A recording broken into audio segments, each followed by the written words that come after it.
This is Tim Callahan. He has, you probably know Thomas or Shannon, his children, and software engineer at Crunch Time. Has been lucky enough to have him for a couple different years here. He's going to talk a little bit about just some skills, not only that to become a successful software engineer, but our computer programmer. But more importantly, just to think about as you guys are applying to colleges and thinking about what you're going to be different careers you're interested in to moving forward. So without further ado, I'll pass it over to Tim. Well, thanks for coming. Appreciate you being here. A couple quick questions. Are you guys all seniors? Yes. Okay, so you're thinking about where to go to school, what to do in school. Anyone considering computer science? I haven't really thought about it. Yeah. What have you thought about majors in general? Yeah. Probably something like in the business field. Yeah. But like it would definitely be like good to know about Okay. computer And science. you guys? Undecided? Yeah. Okay, fair enough. Before we start, I wanted to just point out a picture yesterday that SpaceX put out. I mean, it's kind of amazing to think about the times we live in. That I'm going to talk about when I was born and growing up and stuff, but SpaceX is basically talking about in 10 years, in 2028, potentially having a moon base, not a moon base, a Mars base. So it's just kind of interesting to set the story about technology and where we're going and how fast things are changing. I think what's worth pointing out though is no matter where, what you want to do for a living later in life, you're going to live for a very long time. So back in the day, people used to talk about retiring at 65, but the longer you live, the longer you're going to work. At the moment, I think the average life expectancy for people born in about 2005 is 78. I'd imagine, given advances in medicine, 100 plus is going to be kind of normal. So you're probably going to be working for 80 years or maybe even 100 years, unless you get lucky. You make a lot of money and retire early. But I like to look at this quote. I saw this long ago. I read a book in 1992. Harvey McKay was an envelope millionaire. So he sold stationery, made quite a bit of money. His saying was, finding something you love and you never work a day in your life. This is, I think, a little more contemporary, the Twitter example. Don't do something you hate for a living. The message here is really just about now's the time to find what you enjoy and hopefully find out if what you enjoy aligns with a potential career so that when you wake up in the morning, when I interview people, one of my questions is when your alarm goes off, do you hit off or snooze, right? If you find yourself later in life and you pick a career and your alarm goes off and you snooze, more often than not on a weekday, you probably picked the wrong career. You might want to be thinking about something else. About me, I was born in 1969 in March, a couple months before we actually landed on the moon. In the late 70s, I was a nerdy child and I really enjoyed computers, which back then was not normal. Not a lot of computers existed. My parents were extremely supportive financially to buy computers. I'll show you what a laptop looked like in 1985 to kind of point out that. I taught myself how to program computers when I was 12. There really weren't any options. There was no Khan Academy, YouTube, books and such, so it was really teach yourself or wait till you go to college to learn. And I've been programming professionally for about 30 years now. Just to give you some perspective, so I know they have BYOD here. Some of you guys probably have Chromebooks or MacBooks, what have you. So in 1985, when I was a junior in high school, the only potential BYOD, something that resembled a laptop, was called a luggable. So it was 26 pounds, didn't have a battery, so you had to plug it in the wall. It didn't have a hard drive, so you couldn't actually store much beyond a floppy disk. Very little RAM. What's in red that's kind of hard to see, this model right here was $1,800. And so in today's dollars, that's over $4,400. Comparing that to today, these are almost throwaway. Google, because of what I do, sent me an email and said if I would do a phone call with a salesperson for 30 minutes, they would send me a free Chromebook. Right? So this probably cost Google $40, $50, but certainly what's happened is technology's gotten cheap, and what we'll talk about if career-wise is technology careers have gotten expensive. So it's kind of an interesting relationship between the cost of the hardware and the cost of the person programming. So my job is I'm a software engineer, AKA a computer programmer. What I really like doing in my job is creating software. What I'm not so excited about is managing people and managing projects. I've worked for very large companies, greater than 1,000 people, and startups as small as 5 people. And I currently work at a company called Crunch Time, which Brian mentioned. We make software for restaurants to help the restaurant run more efficiently. So some of our customers include Five Guys, Fuddruckers, Cheesecake Factory.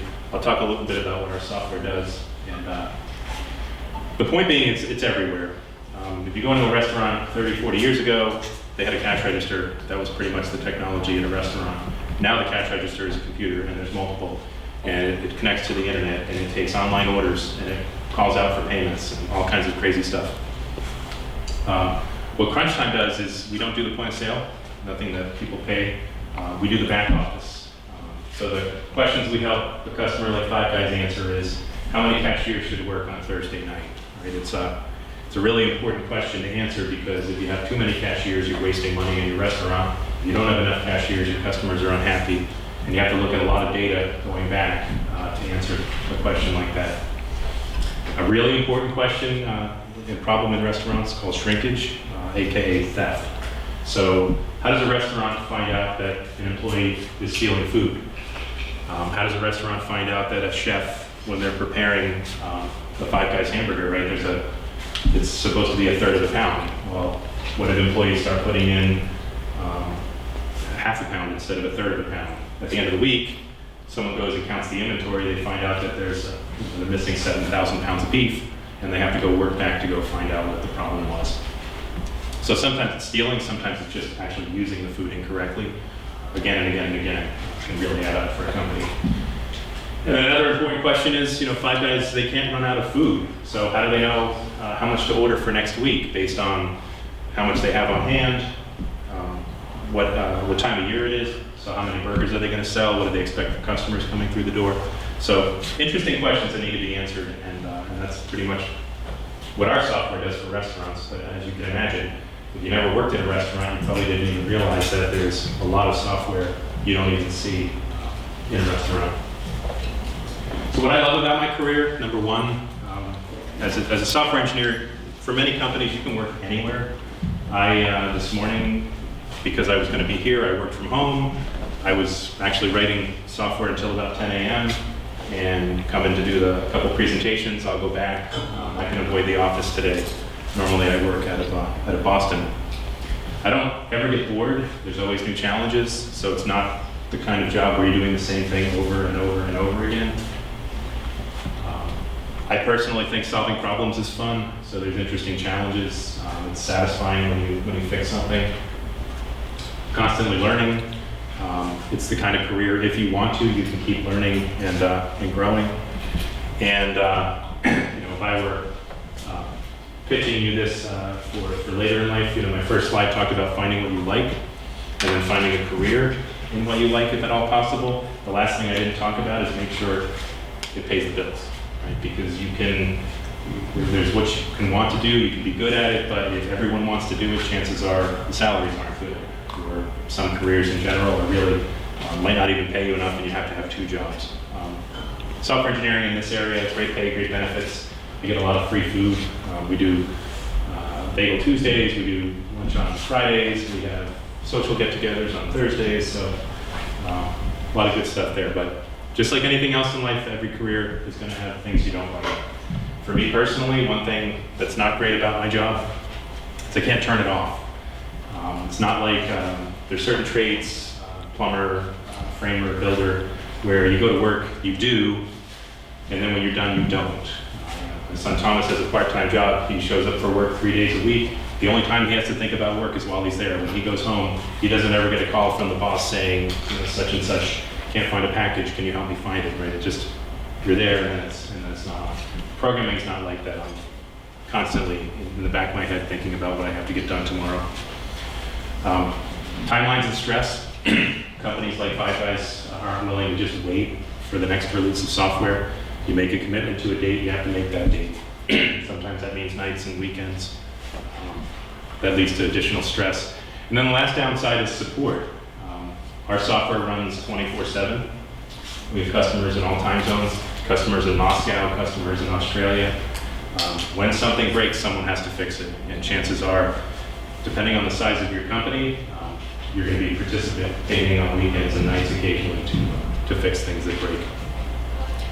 I got a couple quotes from some people I work with. I think it's not necessarily has to be related to programming in general, but Sky Hai Shi grew up in China. He moved to America 6 years ago. And in China, he went to school. He was a biological genetic researcher, probably doing some really interesting work, but as he says here, he switched to becoming a programmer because he wanted to make sure that whatever he got done was a result of his thoughts and ideas and hard work. Whereas in genetics, to his point, you might get lucky. You can work an entire career in pharmaceutical here and never create a drug that makes it to market. So he does it because he feels in control of his destiny. Another guy, Jim, is interesting. Since there aren't too many programmers here, I think I can leave out the first two paragraphs. Jim likes to write a lot of words. But Jim's point at the bottom, just whatever you're thinking about doing, try to do it now to make sure you really like it. Because if you find out you don't, now is the time to be course correcting and to potentially doing something else. So software engineering, it's a cycle. Customer comes up with a feature, we design it, plan out what we're going to do, timelines, write the software, show it to people you work with, make sure it's solid, test it out, deploy it to the customer, write some documentation, and then do it all over again. So there are some aspects of the job that are extremely difficult. This, I think, is an important slide coming up for no matter what you plan on doing. You might go to college, you might not. You might go to a junior college. Ultimately, when you're done, you're going to have that first job interview, unless you have friends and family that can kind of fast track you into some kind of career at a company. So what you really want to avoid is the bad job interview. I interview a lot of people. I interview a lot of people fresh out of college, fresh out of master's programs. There is nothing worse than an awkward interview where I'm scheduled for half an hour or 45 minutes, and we can't find enough conversation to last the whole time. So my advice number one, public speaking. If there's a course here to take, I would suggest you take it. But even if you don't, find ways, join clubs, get up in front of people, get comfortable. As I mentioned right there, in 1986, I was scared to death to do a 30-second speech in my public speaking class at West Morris High School in New Jersey. I couldn't imagine 30 seconds. What would I talk about 30 seconds? How would I fill the airtime? And just by doing it and doing it and doing it, it becomes second nature. Same thing here, developer or not, create things, no matter where you plan on going. Make sure you have stuff to bring to your interviews when you get out of college. And get experience, right? If you're not a software engineer and you want to go to school for zoology, pick a major. No matter what you do, make sure you're working now toward stuff you can bring on a resume that's conversational that you did, right? And a lot of that's going to come down to potential internships. Another point I didn't put on here is intern wherever you can, even if it's free. Don't worry about getting paid for it. Get the experience. And then lastly, online existence. Human resource nowadays includes a lot of not just background searches, searching the internet. So most people nowadays, Snapchat, Twitter, Facebook, Instagram, there will be more. What you put on the internet stays out there forever. I've had several awkward interviews where my human resource person has either presented me with some information and or I know our HR people, sometimes we don't even interview a person based on your online persona. So as I mentioned, there's restaurant software that does some crazy stuff in the back of a restaurant. Human resource software nowadays, when you submit your resume, it takes your resume apart, finds your contact info, it goes onto all the social sites, and in advance of the human resource person deciding whether or not you're coming in for an interview, creates a whole package for them to take a look at. And it's not going anywhere. So certainly, as you use the internet while you're in high school, while you're in college, think about what you're doing, because it could come back to bite you 6 years, 5 years, depending on how old you are right now, while you're wondering why you're not getting those interviews, or when you're sitting down in an interview and it's going really well, and the human resource person kind of brings something up, and you're like, whoa, forgot about that such and such that great time I thought I was having over here, and I made it public, and it didn't go anywhere. So that's it for me. Are there any questions?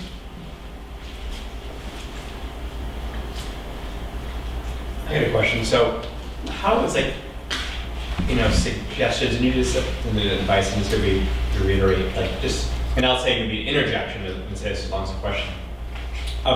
We've had many people come over here the last couple of years and talk, and one common theme has been the importance of internships, job shadowing, having that something to talk about, and any further guidance of what maybe students have, how they have presented themselves to you in the past, or kind of gotten in the door for that type of experience. Any kind of feedback of what they have done, how students have presented themselves, because that's a kind of a daunting task for our high school students. I know that would be helpful, but how do I actually? It's a numbers do that, right? So if someone wants to be a software developer, you find a couple companies that seem interesting, do a little research, go on their website, find email addresses for people that would be in charge. We have a marketing VP, right? We have a finance VP. We have client services, people that do support, right? So the more time if you can convince me you've spent time researching my background and what we do, and submit yourself to say, hey Tim, could I do an internship this summer? And give me some, my family's always been in the restaurant business, or you've got to make it different. If it's just spam and you can tell someone found 50 email addresses and then just BCC'd a bunch of people who may or may not be able to hire them for an internship, it goes right to the file. And that's no different than a person who shows up for the interview, right? When people show up for the interview with questions for me that are about me and my background, right? I have a blog, I have a website. It's not easy to find. I don't have it on here, but if you do your research, you'll find me. And if you come in and you say, hey, why'd you start Acme benchmarking? And what was this about? I mean, you get so much more credibility if you convince the person you spent time and it wasn't just some crazy, you didn't spark notes it.